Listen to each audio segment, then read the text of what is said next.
नमस्ते छात्रों। आज हम क्लास 7 का पाठ 3 निर्माण पढ़ेंगे। इस पाठ के लेखक हैं हरिवंश राय, जिनका जन्म 27 नवंबर 1907 को इलाहाबाद में हुआ। इन्होंने हिंदू बनारस विश्वविद्यालय से उच्च शिक्षा प्राप्त की और अध्यापक के रूप में भी कार्य किया और ये आकाशवाणी से भी जुड़े रहे। ये विशेष हिंदी कार्य अधिकारी के रूप में भी इन्होंने कार्य किया। 1966 में इन्हें राज्यसभा का सदस्य मनोनीत किया गया।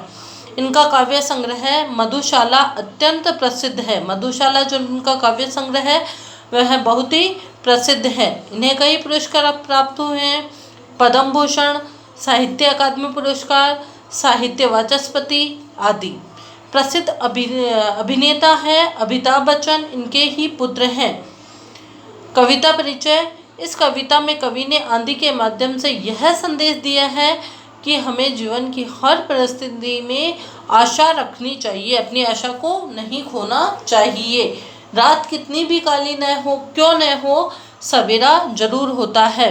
इसी तरह जीवन में कितना भी बड़ा कष्ट क्यों न आए, एक न एक दिन अच्छा समय जरूर आता है।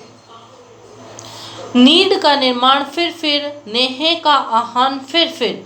वह उठी आंधी की नभ में, छा गया सहसा अंधेरा। धूली धूसर बादलों ने भूमि को इस भांति घेरा। रात सा दिन हो गया फिर, रात आई और काली। लग रहा था अब न होगा इस निशा का फिर सवेरा। रात के उत्पाद से बीत जन भीत कण, किंतु प्राची से उषा की मोहिनी मुस्कान फिर। यहाँ कवि पक्षी के माध्यम से कह रहे हैं, हे पक्षी, तुम अपने नष्ट हुए घोंसले का फिर से निर्माण करो और अपने मीठे स्वर से इस संसार में प्रेम और स्नेह भर दो। आकाश में आंधी उठने से अचानक अंधेरा हो गया, छा गया सहसा अंधेरा। धूली धूसर बादलों ने भूमि को इस भांति घेरा। धूल से भरे बादलों ने पृथ्वी को एकदम घेर लिया। इससे रात सा दिन हो गया फिर, रात आई और काली।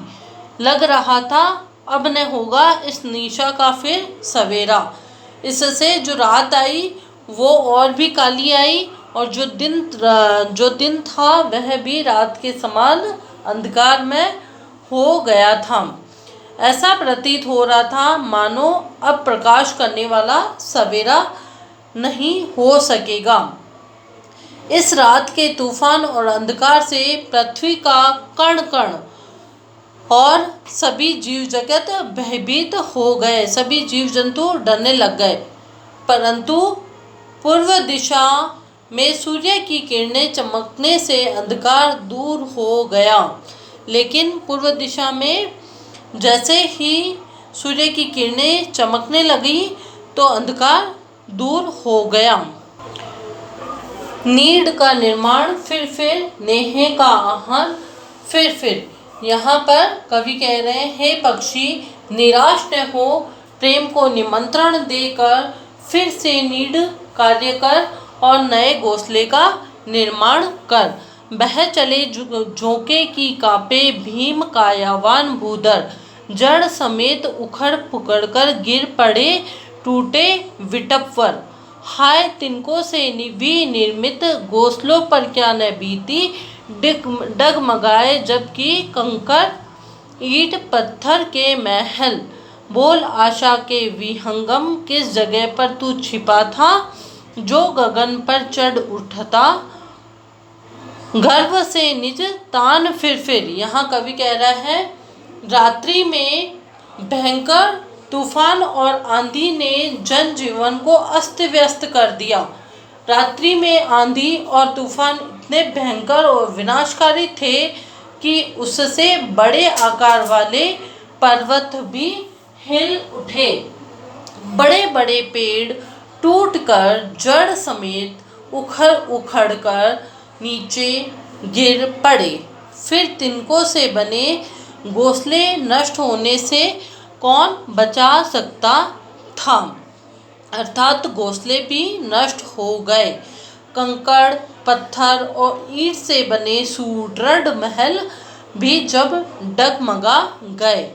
इतने विनाश के होने पर भी आशा रूपी पक्षी छिपा बैठा था। बोल उठा विहंगम।